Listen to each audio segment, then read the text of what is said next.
everyone. Good afternoon. Yesterday, the United States witnessed a medical miracle. The first doses of a COVID vaccine were administered to frontline workers across the country.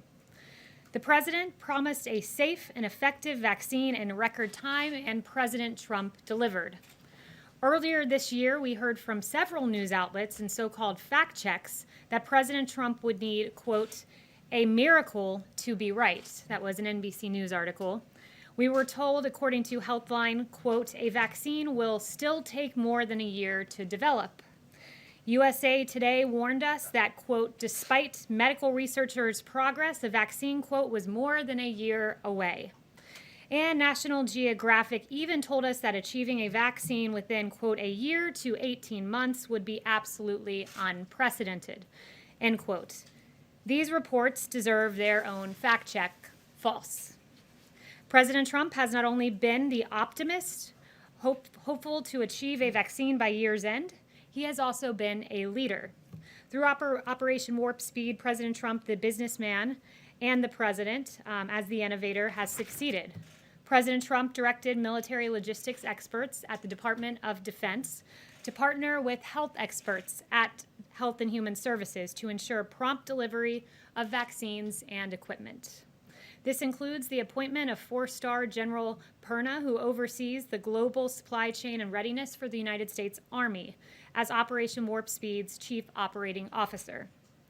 The Trump administration supported clinical trials by working to enroll participants through NIH-funded COVID protection networks and provided funding and technical support through the National Institute for Allergy and Infectious Disease and Biomedical Advanced Research and Development Authority. President Trump also directed industrial-scale manufacturing of vaccines to take place at its own risk before knowing whether these vaccines would be successful. It was a novel approach, indeed, to vaccine development led by President Trump. The results of these historic investments will benefit the American people and will mark the beginning of the end of the pandemic. As the first doses of the vaccine are delivered and administered, we urge all Americans to continue to wash your hands, socially distance, wear a mask when you are unable to do so. We also encourage those at the state level to improve the early and aggressive use of monoclonal antibody treatments, especially among vulnerable Americans. The Trump administration led the way, approving monoclonal antibody treatments for outpatient use, issuing 2 emergency use authorizations in November. Additionally, through HHS's Office of the Assistant Secretary for Preparedness and Response, monoclonal antibody patient courses have been allocated to all 50 states. Together, these steps can play a significant role changing the course of the virus. Thank you to President Trump, and with that, I will take questions. Ben. Kayleigh, now that the Electoral College has voted, does the president acknowledge that Joe Biden is the president-elect? Does he have any plans to invite him here to the White House? The president is still involved in ongoing litigation related to the election. Yesterday's vote was one step in the constitutional process, so I will leave that to him and refer you to the campaign for more on that litigation. What is his reaction to Leader McConnell today congratulating Joe Biden and calling him the president-elect? I haven't gotten the president's reaction to that yet, but the president, again, is pursuing ongoing litigation, would refer you to the campaign for further. And what's the path forward, though, for litigation? If the votes have been certified, if the Electoral College has voted, there doesn't seem to be a legal recourse at this point. The campaign would have more specifics for you on legal recourse, but yesterday was one step in the constitutional process leading up to the January 20th date in the Constitution. Steve. Does the president plan to take the vaccine, and will he do it in a public way to inspire confidence among people? So the president currently at this moment has said he is absolutely open to taking the vaccine. He's been emphatic about that to me privately and to you all publicly. But he did recently recover from COVID. He has the continued protective effects of the monoclonal antibody cocktail that I mentioned. And he will receive the vaccine as soon as his medical team determines it's best. But his priority is frontline workers, those in long-term care facilities, and he wants to make sure that the vulnerable get access first. Yes. Wouldn't him taking the vaccine set an example for Americans to give them confidence? Dr. Fauci, as well as Montef Slaoui, both said today that they think President Trump should get the vaccine. Because for himself, but B, to set an example. Will he do that? Like, why not do it just to show Americans that it's safe? Because he also wants to show Americans that our priority are the most vulnerable. There will be some senior administration officials taking it publicly to instill that confidence. It is very important. And the president, no, but you'll learn in the next few days who that is, who those individuals will be. But they will be taking it publicly to instill confidence. The president wants to send a parallel message, which is, our long-term care facility residents and our frontline workers are paramount in importance, and he wants to set an example in that regard. I absolutely would be open to taking the vaccine.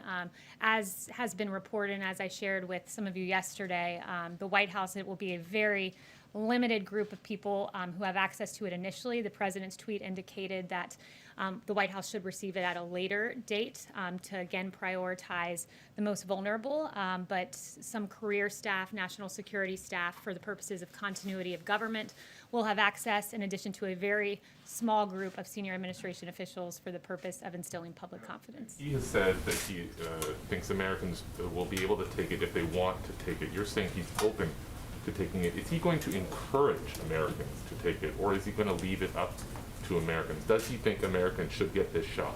Absolutely. Look, these are vaccines that he oversaw the development of. He has great confidence in. He wants to see all Americans get this vaccine, and he wants to see the most vulnerable among us get it first. But absolutely, he will be encouraging Americans to take this. Yeah. David. Do you know specifically when the president will veto the National Defense Authorization Act, when he's going to send the paperwork over? And why would he veto that, given the fact it passed on veto-proof majorities in Congress? So he still does plan to veto the NDAA. Don't have a timeline for you on that, but he does plan to veto it. He wants to make every effort to protect our military men and women, and will prioritize military funding in the big omnibus bill. But he also has other important priorities and I should say problems with the NDAA beyond just the absence of Section 230 repeal and beyond the inclusion of the Warren Amendment. One of the provisions of concern is provisions about troop withdrawal and deployment in Afghanistan, South Korea, and Germany. And so there are a number of provisions that he is. Said it was weak on China, but no Republican really seems to agree with on that. Why does he think the bill is bad on China? So by not including a Section 230 repeal, what you're in effect allowing is Twitter to continue to not censor Chinese propaganda. Recently, there was a tweet by the Chinese embassy in the United States about the Xinjiang province and allowing all citizens to enjoy the same rights, including freedom of religion. That clearly is not the case, as the Uyghurs have been absolutely tortured in that province. There was another tweet that they allowed about the virus originating in Wuhan. They said it did not originate in Wuhan. That obviously is Chinese disinformation, and the president's priority is to ensure that that isn't permitted. Yes. Did Leader McConnell give the president a heads up that he was going to talk about Biden on the floor today? I'm not sure if he had any call with him prior to making that statement.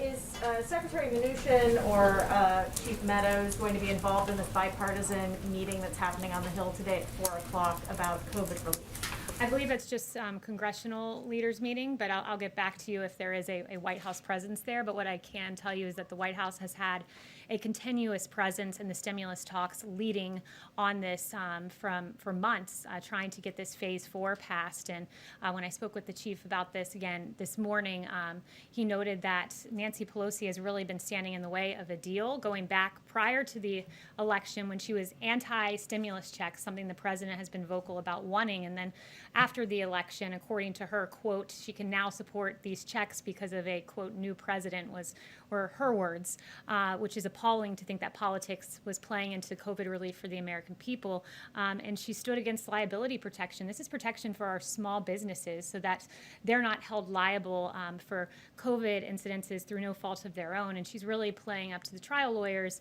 and opposing liability protection, which should be something that's just mere common sense. One other question about confirmations of Biden's cabinet picks. President Trump had the benefit of the Senate starting hearings and starting the process before he was inaugurated in January of 2017. Does the president oppose the Senate taking up Joe Biden's nominees before the inauguration? I think that's a hypothetical, and he won't get ahead of that activity actually happening. But he has taken all statutory requirements necessary to either ensure a smooth transition or a continuation of power. Yes. Thanks, Kayleigh. Given the success of Operation Warp Speed, why hasn't President Trump been more visible during this initial vaccine rollout? You have the vice president in Indiana today. Where's President Trump? President Trump's been hard at work on COVID behind the scenes. Just because you don't see him at the podium every day doesn't mean that he's not aggressively pursuing actions on behalf of the American people. He's briefed on COVID regularly, and I'm here speaking with you guys. Others are out communicating this information. Yeah. Could you comment on the Russian hackers breaching several federal agencies? How serious was this breach, and is the Trump administration considering retaliating? Look, the U.S. government, we're aware of all of these reports. We're taking all necessary steps to identify and remedy any possible issues related to the situation. As one step in that process, CISA has issued an emergency directive on Sunday night for all federal civilian agencies to review their networks for indicators of compromise and disconnect or to power down SolarWinds Orion products immediately. So we are taking a hard look on this and obviously take any sort of cyber hacks very seriously. And just one more question on Russia. Since Russian President Vladimir Putin has congratulated President-elect Joe Biden, any comment on that from the Russian president? No comment on that. I'll leave it to the president to react to that. Has he spoken to President Trump? Not that I'm aware of, no. Let's see. David. Thanks. Does the president intend to run for election in 2024, and would you like to be part of that campaign? I will leave that to the president, but he's still pursuing ongoing litigation at the moment for this election. Yes. Todd. Thanks. President Trump supported the Texas lawsuit at the Supreme Court, and a lawsuit that President-elect Biden called an assault on democracy. How is it not anti-democratic to try to nullify 20 million votes? I think pursuing legitimate litigation through the judicial system is in no way assaulting democracy. In fact, it's using Democrat institutions in the manner they are to be used to pursue legitimate claims with sworn affidavits and additional evidence. But I do think what is an assault on democracy are the 4 investigations into President Trump over Russia collusion that turned up nothing. I mean, Mueller alone, you had 19 lawyers, 40 FBI agents, 2,800 subpoenas, 500 search warrants, millions of taxpayer dollars, all to find no collusion. And the investigation into President Trump began far before he was even elected president of the United States. And his intel briefings in the transition period were even weaponized against him. An insurance policy from Peter Strzok was put in place against this president prior to him being elected. That is what is an assault on democracy. Blake. Kayleigh, I want to ask you about COVID relief negotiations, but just to hone down on what was asked about the vaccine, yes or no, we should expect to see President Trump take a coronavirus vaccine before January 20th and do so on camera? He will take it when health experts and his White House doctor ask him to do so and says it's the appropriate time. He is very open to taking this, but also wants to prioritize our frontline workers. Since you brought up the vaccine, before you get to your next question, one thing I do want to make clear is that there are 2.9 million doses of the Pfizer vaccine that have gone out.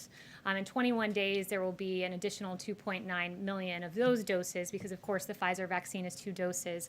And there are going to be rolling updates and shipments of the vaccines. Of course, we've secured millions in advance. And this Friday, there will be 4 million Pfizer vaccines going out. We are hopeful that Moderna gets approved. The FDA said that the data looks good. We're waiting for that EUA. So hopefully there will be that EUA and then an additional 6 million Moderna doses out next week. So 10 million doses out next week. And I want to emphasize, just stepping back from a macro perspective, because it is so impressive what this president did, making these agreements in advance. And he secured not just tens of millions of doses, but in fact, hundreds of millions. There's the 100 million with Pfizer. There's 100 million with Moderna. We've secured another 100 million from Moderna. We're hopeful that we will get an additional 100 million from Pfizer. I think we will. And then Johnson & Johnson is nearing the end of its phase 3 clinical trial. That's another 100 million doses secured, with hundreds of millions doses more if needed. And then AstraZeneca, which is in phase 3 clinical trial, 300 million doses secured. So it's a really impressive achievement what this president has done. But what's your next question? Negotiations, so there's this meeting this afternoon, the Big Four up on the Hill. We're told, by the way, that Secretary Mnuchin will be there. If the Big Four, if the Treasury Secretary are able to come to some sort of a deal, would President Trump sign off on it, or does he have specific asks, specific red lines that have to be in any sort of deal? I think we'll wait to see what that deal looks like. He's said that he would really like to see those stimulus checks in there, but his priority at the end of the day is getting relief to the American people. We're hopeful there will be some sort of agreement, but I would note that we've been the party that's been flexible. We've been the party that's said, hey, standalone PPP, that's funding for small businesses and funding for businesses generally to go to pay their employees. We've had a standalone bill that we supported there. We had a standalone unemployment insurance bill. So we've been the party that's been flexible in this. Clear, if there is a deal that doesn't have direct payments, the president would support it or not? I'm not going to say if that's a red line or not. I won't get ahead of the negotiations, but I'll just say that we are hopeful there is a deal there that the president can then look at and support. Yes, Catherine? Does the White House have any comment on Rudy Bailey, the security director who had his leg amputated due to COVID? Yeah, our heart goes out to his family. They've asked for privacy, and he is recovering from what I understand. We're very pleased to see that, but he and his family will be in our prayers. And has the president had a chance to speak with him? I'm not sure if the president's had a private conversation with him, nor would I confirm any private conversation that he did have. Louis. Thank you for doing this. Over the weekend, a statue of Mahatma Gandhi was desecrated by some protesters in downtown DC. This is for the second time this has happened. I would like to have your comments on that. Yeah, it's terrible. No statue or memorial should be desecrated, and certainly not one like that of Gandhi, who really fought for the values that America represents of peace, justice, and freedom. So that desecration is appalling to see. It's appalling that it's happened more than once, and we believe the reputation of Mahatma Gandhi should be respected, especially here in America's capital. Ask one more. Sure. Does the president believe that the democracy in the United States is under threat? And based on the tweets, what are the electoral reforms he wants to push in this country? What was the first part of your question? I couldn't. Does the president believe that democracy in the United States is under threat? That democracy is under threat. He believes that it certainly was under assault when it comes to the investigations into his administration, the Mueller probe, the unfortunate way that our FBI was mishandled by folks like Andy McCabe, by folks like Jim Comey, and weaponized in a political way against his candidacy and then against his presidency. Yes, Charlotte. Thanks, Kayleigh. Is President Trump planning to take any action after seeing the forensic audit of the machines in Antrim County, Michigan? I'd have to refer you to the campaign on anything regarding the election. Just as far as the 2018 executive order on election interference, has he received a report yet? And when he does receive it, is any of that going to be available for the public to look at? I'm not aware of any report that he's received to that end. Yeah. Chanel. Thank you, Kayleigh. Just want an update statement on Iran, especially in light of the just signed Israel-Morocco deal. Where does the White House see that Iran's standing in the Middle East now? Especially, what is the current assessment from the White House with regards to Iran's standing in the Middle East as you continue to sign Middle East deals? Are they going to strengthen? Is it weakening? What is the current White House assessment on Iran? Yeah, as the region increasingly comes together through these peace deals, which Senior Advisor Jared Kushner, Avi Berkowitz, and others, National Security Advisor Robert O'Brien deserve a ton of credit for. It's remarkable. But as the region continues to come together, our maximum pressure campaign continues to be effective. Iran is increasingly isolated and weakened. And when President Trump came into office, you know that the region was in extreme turmoil. ISIS had a caliphate, and Iran's proxies were wreaking havoc. Since taking office, President Trump has worked to rebuild trust with our regional partners and identify their shared interests. And unlike the previous administration, which gave Iran piles of cash and a deal with a sunset provision that would have allowed them to get nuclear weapons, this president has isolated Iran. And he's done it through 4 peace deals, which is 4 more than his predecessor. But it's unfortunate that it doesn't give much coverage in the mainstream media, but I guess we shouldn't be surprised because in the last 24, 48 hours, there have been quite a few stories that have not gotten a ton of coverage in the mainstream media. As former White House Press Secretary Ari Fleischer said, bias is often found in stories the press does not cover. And last week we found out that Democrat Congressman Eric Swalwell was infiltrated by an alleged Chinese spy. This spy cozied up to Swalwell, raised funds for his 2014 campaign, and even planted an intern in his office. And that relationship continued until the FBI briefed him in 2015, and that was some very good reporting done by Axios.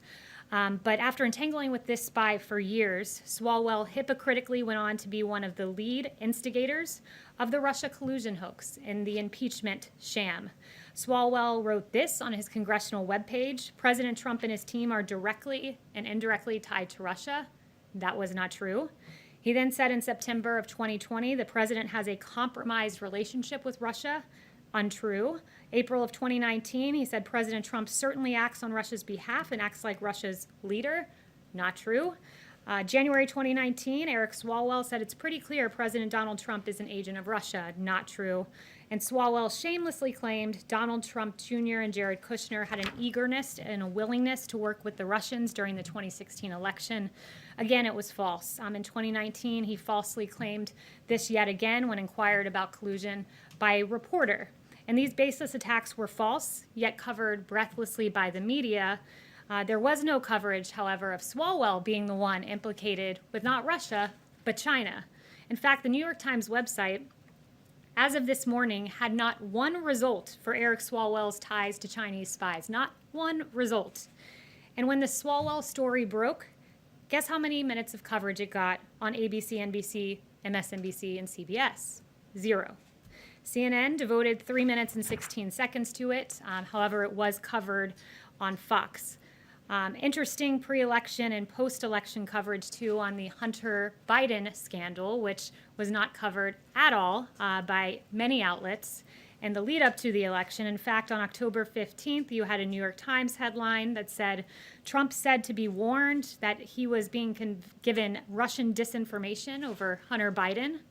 Now, December 10th, just a few months later, New York Times headline, investigation of Hunter Biden is likely to hang over Biden as he takes office. Washington Post on October 16th, the headline read, the truth behind the Hunter Biden non-scandal. Now you have the Washington Post headline that says this, Hunter Biden tax probe examining Chinese business deals.